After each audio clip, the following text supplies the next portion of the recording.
샬롬, 풍성하신 하나님의 사랑과 부활하신 예수 그리스도의 능력과 은혜 그리고 성령의 충만함이 함께하기를 기도하고 축복합니다.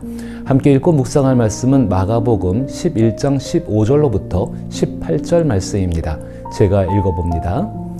그들이 예루살렘에 들어가니라. 예수께서 성전에 들어가사 성전 안에서 매매하는 자들을 내쫓으시며 돈 바꾸는 자들의 상과 비둘기 파는 자들의 의자를 둘러 엎으시며 아무나 물건을 가지고 성전 안으로 지나다님을 허락하지 아니하시고 이에 가르쳐 이르시되 기록된 바 내 집은 만민이 기도하는 집이라 칭함을 받으리라고 하지 아니하였느냐. 너희는 강도의 소굴로 만들었도다 하시매 대제사장들과 서기관들이 듣고 예수를 어떻게 죽일까 하고 꾀하니 이는 무리가 다 그의 교훈을 놀랍게 여김으로 그를 두려워함일러라. 아멘. 오늘 저는 이 말씀을 하나님께로 가는 길을 만민에게 여신 예수님이라 라는 제목을 가지고 생각해 보고자 합니다.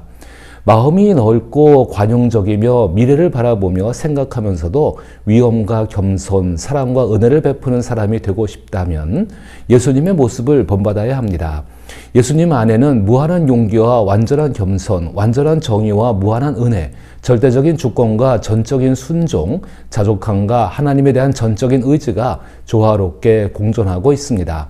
이러한 예수님의 모습을 닮아가는 것이 바로 그리스도인의 길입니다. 그리스도인들이 이 같은 예수님의 모습을 닮아가야 하는데 우리는 때때로 우리의 신앙이 너무 좁고 제한적이라고 느낄 때가 있습니다. 다시 말해 속이 좁다는 것입니다. 누군가를 위해 기도하는 모습을 떠올려 보면 성경은 분명히 하나님께 많은 사람을 위해 간구하라고 말씀하지만 우리의 기도는 대부분 자신이나 자신과 관련된 사람 그리고 개인적인 일에 머무는 경우가 많습니다. 이러한 모습은 성경을 묵상할 때도 마찬가지로 매우 좁은 범위에 갇혀 있는 경우로 나타납니다. 그러나 진정으로 예수님이 누구이신지를 깨닫고 알아가면서 우리는 전 세계 모든 민족을 마음에 품고 기도할 수 있으며 그들에게 이루어질 하나님의 말씀도 발견할 수 있습니다. 이런 의미에서 오늘 읽은 본문을 통해 만민을 위해 하나님께 나아가는 길을 여신 예수님을 중심으로 깊이 생각해 보시기를 바랍니다. 예수님께서 단순히 성전에 있는 불경건한 것을 제거하기 위해 성전을 뒤집고 청소하신 것이 아님을 알게 될 것입니다. 예수님께서 어떤 일을 시작하실 때 그 첫 행동은 항상 중요합니다. 그 첫 행동 안에는 이미 예수님의 의도가 담겨 있기 때문입니다. 마가복음 11장 15절에서는 예수님께서 성전에 들어가사라고 기록되어 있습니다. 이처럼 예수님의 첫 행동은 본문을 깊이 묵상하는 데 있어 매우 중요한 의미를 지닙니다. 우리도 예수님과 함께 성전 문을 열고 들어가 보십시다. 성전 문을 열고 들어서면 가장 먼저 마주하게 되는 곳이 이방인의 뜰입니다. 이방인의 뜰은 모든 이방 민족이 모이는 장소로 유일하게 비유대인들의 출입이 허용된 구역입니다. 성전에서 가장 넓은 공간이며 성전의 다른 구역으로 가기 위해서는 반드시 이곳을 지나야 합니다. 또한 성전 내에서 이루어지는 모든 상업적 거래가 이곳에서 진행되었습니다. 그런데 그 거래의 규모가 결코 작지 않았습니다. 이제 역사적 사실을 바탕으로 약간의 상상력을 더해 이방인의 뜰 분위기를 떠올려 보십시다. 예루살렘 성전에 들어서자마자 짐승을 사고 파는 수십 개의 노점과 환전상의 탁자에서 외화를 바꾸는 수많은 사람들로 북적였습니다. 실제로 수천 명이 모여 제사에 쓸 짐승을 거래했던 것입니다. 고대 역사가 요세푸스는 6월절 주간에 성전뜰에서 25만 5천 마리의 어린 양이 거래되고 희생제물로 바쳐졌다고 기록하고 있습니다. 이를 통해 그 규모가 얼마나 컸는지 짐작할 수 있습니다. 이처럼 대규모 거래가 이루어졌다면 그 안이 얼마나 소란스럽고 분주했을지 쉽게 상상할 수 있습니다. 게다가 사방에서 우러대는 가축들의 소리까지 더해져 고요함은 찾아볼 수 없었을 것입니다. 그런데 하나님께서 성전에 이방인의 뜰을 두신 목적은 세계학제에서 하나님을 찾아온 나그네들, 즉 이방인 순례자들이 조용한 묵상과 기도를 통해 하나님을 만나는 장소로 삼기 위함이었습니다. 이제 예수님의 구체적인 행동과 그에 대한 사람들의 반응을 살펴보십시다. 이런 상황에서 예수님께서 처음 하신 일은 상거래가 이루어지고 있던 집기들을 집어 던지시며 그 현장을 뒤엎은 것이었습니다. 분명히 놀란 종교 지도자들이 허둥지둥 달려왔을 것입니다. 그때 예수님은 이사야 선지자의 말씀 내 집은 만민이 기도하는 집이라 칭함을 받으리라를 인용하셨습니다. 다시 말해 내 아버지의 집은 이방인들도 기도하는 집이다 라는 뜻입니다. 이 말씀을 들은 사람들은 크게 놀라고 두려워했습니다. 왜 종교 지도자들은 예수님을 즉시 제지하거나 성전에서 내쫓지 않고 오히려 예수님의 말씀을 듣기만 했을까요? 그 이유는 이미 유대인들 사이에 메시아가 나타나 이방인의 신전을 정화할 것이라는 믿음이 널리 퍼져 있었기 때문입니다. 사람들은 예수님을 메시아로 여기고 있었는데 뜻밖에도 예수님 그분이 이방인들을 위해 성전을 정화하는 모습을 보이신 것입니다. 이방인들에 계신 예수님은 실제로 성전의 진정한 주인이자 이방인들의 친구로서 행동하고 계셨던 셈입니다. 더 나아가 예수님은 예루살렘 성전에서 희생 제물을 드리는 기존의 종교 시스템을 완전히 뒤엎으셨습니다. 이 행동이 지닌 의미를 우리는 깊이 생각해 보아야 합니다. 그것은 유대인들이 불결하다고 여겨 혐오하며 멀리했던 이방인들도 기도를 통해 하나님을 직접 만날 수 있다는 사실을 내포하고 있기 때문입니다. 성막과 성전의 역사를 잘 아는 이들은 예수님의 이러한 행보에 크게 당황하고 놀랄 수밖에 없었습니다. 성전은 하나님의 임재가 머무는 거룩한 장소입니다. 이러한 성전의 개념은 에덴 동산까지 거슬러 올라갑니다. 에덴 동산은 하나님께서 직접 임재하신 최초의 거룩한 장소이며 그곳에는 죽음이나 죄악, 불완전함이 전혀 없는 완전한 낙원이었습니다. 하나님이 함께 하실 때 절대적인 번영과 만족, 기쁨과 행복이 가득한 샬롬의 상태가 이루어집니다. 샬롬은 하나님의 정의가 온전히 실현된 상태를 의미합니다. 그러나 최초의 인류는 하나님 외에 다른 곳에서 삶의 의미를 찾으려 했기에 결국 그 낙원을 잃고 말았습니다. 아담과 하와가 성소에서 쫓겨난 후 뒤를 돌아보니 그곳에는 두루 도는 불칼이 있었고 이후로 누구도 그 불칼을 지나 하나님께서 계신 곳으로 돌아갈 수가 없게 되었습니다. 하나님께 등을 돌린 결과는 참혹했습니다. 권력, 지위, 칭찬, 가족, 민족, 국가 등 하나님 외의 다른 것들에서 삶의 의미를 찾으려 할 때 갈등과 전쟁, 폭력, 가난, 질병, 죽음이 끊임없이 찾아왔습니다. 인간은 서로를 끊임없이 해치고 하나님의 창조 세계인 지구를 파괴해 왔습니다. 그 이유는 스스로 잘 살아보려는 욕심 때문입니다.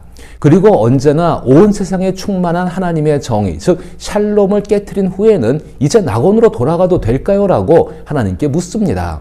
만약 자신이 저지른 잘못을 인정하고 그렇게 묻는다면 이해할 수 있겠지만 대부분은 자신이 저지른 모든 죄를 하나님께서 그냥 잊어달라고 요구하며 우리는 돌아가겠으니 하나님은 받아주어야 한다는 태도를 보인 것입니다. 이는 하나님을 너무도 모르고 세상의 이치를 너무도 모르는 태도입니다. 예를 들어 우리가 가진 원망과 복수심을 내려놓는다 해도 그것만으로는 정의가 이루어지지 않습니다. 정의를 회복하기 위해서는 반드시 큰 대가가 치러져야 합니다. 하나님과 쫓겨난 인간 사이를 가로막고 있던 것은 두루 도는 불칼이었습니다. 이 불칼은 영원한 정의의 상징으로 끝까지 대가를 요구하는 칼입니다. 이 칼을 통과하지 않고서는 잘못에 대한 대가를 치르지 않고서는 누구도 하나님께서 계신 장소로 돌아갈 수 없습니다. 그러나 이 불칼을 통과하고도 살아남을 사람은 아무도 없습니다. 그렇다면 이 칼을 통과할 수 있는 사람이 없다면 어떻게 하나님께서 계신 곳으로 돌아갈 수 있겠습니까? 이 문제에 대한 해결책은 하나님께서 먼저 제시하셨습니다. 하나님은 선택된 이스라엘 백성들에게 임시적인 해결 방안을 주셨는데 그 첫 번째 방법은 성막을 통한 것이었습니다. 두 번째는 성전을 통한 방법이었습니다. 성전 한가운데에는 지성소가 위치해 있습니다. 지성소는 작은 공간으로 하나님의 임재에서 비롯된 영광, 즉 셰키나의 영광으로부터 사람들을 보호하기 위해 두꺼운 휘장으로 덮여 있었습니다. 하나님의 직접적인 임재는 인간에게 치명적입니다. 그래서 1년에 단 한 번 속죄일에만 대제사장만이 잠시 지성소 안에 들어갈 수 있었고 그마저도 희생 제물을 바친 후에야 가능했습니다. 희생 제물은 칼에 의해 피를 흘리고 죽임을 당합니다. 이런 방식으로 희생 제사를 드리는 것은 칼날 아래를 지나지 않고서는 하나님의 품으로 돌아갈 길이 없었기 때문입니다. 그러나 희생 제물조차도 진정한 대속의 불완전한 상징에 불과했습니다. 더욱이 이러한 대속은 유대인이 아닌 이들에게는 전혀 적용되지 않았습니다. 성막과 성전 그리고 희생 제물을 드리는 시스템은 불칼을 지나 하나님의 임재에 이르는 유일한 길이었지만 이는 어디까지나 제한적이며 이스라엘 백성에게만 해당되는 것이었습니다. 그런데 예수님께서 이사야서를 인용하시며 이방인들도 하나님이 계신 곳에 머물 수 있음을 보여주셨을 때 사람들은 크게 놀라움을 금치 못했습니다. 그러나 이사야를 포함한 많은 선지자들은 마치 물이 바다를 덮듯이 언젠가 하나님의 영광이 온 땅을 가득 채울 것이라고 계속해서 예언해 왔습니다. 다시 말해 온 세상이 지성소가 되는 날이 반드시 올 것이라는 것입니다. 온 세상에 하나님의 영광과 임재가 가득한 그날이 반드시 찾아온다는 것입니다. 민족이나 인종, 배경, 사회 계급에 관계없이 누구나 하나님의 품에 안길 날이 온다는 것입니다. 그럼에도 불구하고 한 가지 의문이 남습니다. 이방인들이 어떻게 불가를 통과할 수 있을까 하는 점입니다. 그 답은 분명히 이사야서에 나와 있지만 이사야서를 누구보다 잘 알고 있었던 성전 체계에 익숙한 유대인들은 그 답을 알지 못했습니다. 그들은 편협한 생각에 갇혀 정작 답을 답으로 인식하지 못하고 있었던 것입니다.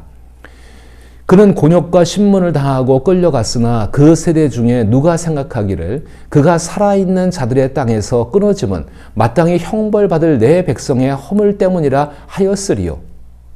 마땅히 형벌을 받아야 하는 허물을 가진 사람이 누구인지 그리고 그들을 위해 죽으신 분이 바로 하나님이신 예수님이라는 사실을 깊이 생각할 때 우리는 좁은 마음과 편협한 생각에서 벗어나 진정으로 해야 할 일을 깨달을 수 있습니다.